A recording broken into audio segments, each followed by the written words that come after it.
നമുക്ക് ഇനി എങ്ങനെയാണ് സിമ്പിളായിട്ടൊരു നമ്പറിൻ്റെ സ്ക്വയർ റൂട്ട് കണ്ടുപിടിക്കുന്നതിന് സിമ്പിളായിട്ട് നോക്കാം. അതായത് ഫോർ എക്സാമ്പിൾ എടുക്കുകയാണെങ്കിൽ 2 × 2 എന്ന് പറയുന്നത് 4 ആയിരിക്കും അല്ലേ.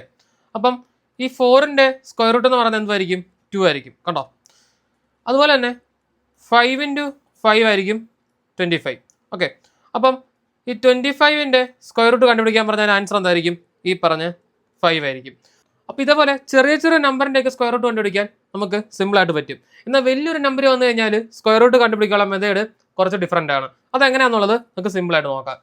ഫോർ എക്സാമ്പിൾ എൻ്റെ ക്വസ്റ്റ്യൻ 576 എന്ന് പറയുന്ന നമ്പറിൻ്റെ സ്ക്വയർ റൂട്ട് കണ്ടുപിടിക്കുക എന്നുള്ളതാണ് എൻ്റെ ക്വസ്റ്റ്യൻ. ഓക്കെ, നിങ്ങൾക്കുള്ള നമ്പറിനെ ഇതേപോലെ എഴുതുക.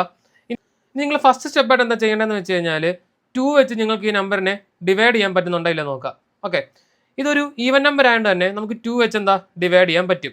സോ 2 വെച്ച് ഡിവൈഡ് ചെയ്യുമ്പോൾ എത്ര കിട്ടുന്നതെന്ന് ഫസ്റ്റ് നിങ്ങൾ നോക്കുക.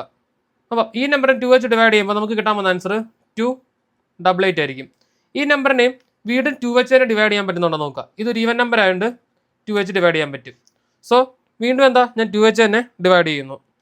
അന്നേരം എനിക്ക് 144 എന്ന് പറയുന്നൊരു ആൻസർ കിട്ടും.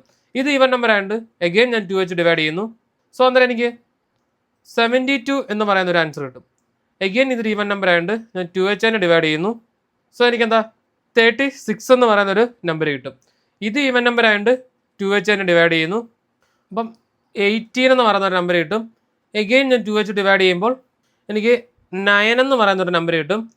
എഗെയിൻ ഞാൻ 2 വെച്ച് ഡിവൈഡ് ചെയ്യാൻ നോക്കുമ്പോൾ 9 എന്ന് പറയുന്ന ഒരു ഓഡ് നമ്പർ ആയതുകൊണ്ട് എനിക്ക് 2 വെച്ച് എന്താ ഡിവൈഡ് ചെയ്യാൻ പറ്റില്ല. അതുകൊണ്ട് ഞാൻ എന്നെ എടുക്കും 2 കഴിഞ്ഞുള്ള അടുത്ത നമ്പർ ആയിട്ടുള്ള 3 വെച്ച് ഡിവൈഡ് ചെയ്യാൻ പറ്റുന്നുണ്ടെന്ന് നോക്കും. 3യുടെ ടേബിളിൽ 9 ഉണ്ട്. അതുകൊണ്ട് എന്താ 3 വെച്ച് ഡിവൈഡ് ചെയ്യാൻ പോസിബിൾ ആണ്. സോ 3 വെച്ച് ഞാൻ 9 ഡിവൈഡ് ചെയ്യുമ്പോൾ എനിക്ക് എന്ത് കിട്ടും? 3 എന്ന് പറഞ്ഞ് കിട്ടും. ഈ 3നെ എഗെയിൻ ഞാൻ 3 വെച്ച് തന്നെ ഡിവൈഡ് ചെയ്യുമ്പോൾ എന്ത് കിട്ടും? എനിക്ക് 1 എന്ന് പറഞ്ഞ് കിട്ടും. ഇത്രയുമാണ് എൻ്റെ ഡിവിഷൻ ചെയ്യേണ്ട സ്റ്റെപ്പുകൾ. ഇനി എന്താ ചെയ്യേണ്ടതെന്ന് വെച്ച് കഴിഞ്ഞാൽ ഈ രണ്ടെണ്ണം ഒരുമിച്ച് വരുന്നതിനെ ഗ്രൂപ്പ് ചെയ്ത് ഒന്നാക്കണം. അതായത് ഇതിനെ രണ്ടെണ്ണം കൊണ്ട് ഗ്രൂപ്പ് ചെയ്ത് ഒരു 2 ആക്കുക, അടുത്തതിനെയും ഗ്രൂപ്പ് ചെയ്യുക, ഇതിനെ ഗ്രൂപ്പ് ചെയ്യുമ്പോൾ എന്താ 3 ആക്കുക. ഇനി നമ്മുടെ ഇതിൻ്റെ സ്ക്വയർ റൂട്ട് എന്താണെന്ന് വെച്ച് കഴിഞ്ഞാൽ സിമ്പിളാണ്. ഈ പറഞ്ഞേക്കുന്ന നമ്പറിനെ അല്ല ജസ്റ്റ് ഒന്ന് ഇൻറ്റു ചെയ്താൽ മതി. അതായത് 2 × 2 × 2 × 3. ഇത് ചെയ്യുമ്പോഴായിരിക്കും നമുക്ക് എന്ത് കിട്ടുക? സ്ക്വയർ റൂട്ട് ഓഫ് 576 എന്ന് പറയുന്നതിൻ്റെ സ്ക്വയർ റൂട്ട് കിട്ടും. ഓക്കെ, അപ്പം നമുക്കിത് ചെയ്താൽ മനസ്സിലാവും. 2 × 2 4 ആണ്, 4 × 2 8 ആണ്, 8 × 3 24 ആണ്. സോ ഇതിൻ്റെ ആൻസർ 24 ആയിരിക്കും. നിങ്ങൾക്കിത് കറക്റ്റ് ആണോ അല്ലെന്ന് ചെക്ക് ചെയ്യാനായിട്ട് ഈ 24 × 24 ചെയ്താൽ മതി.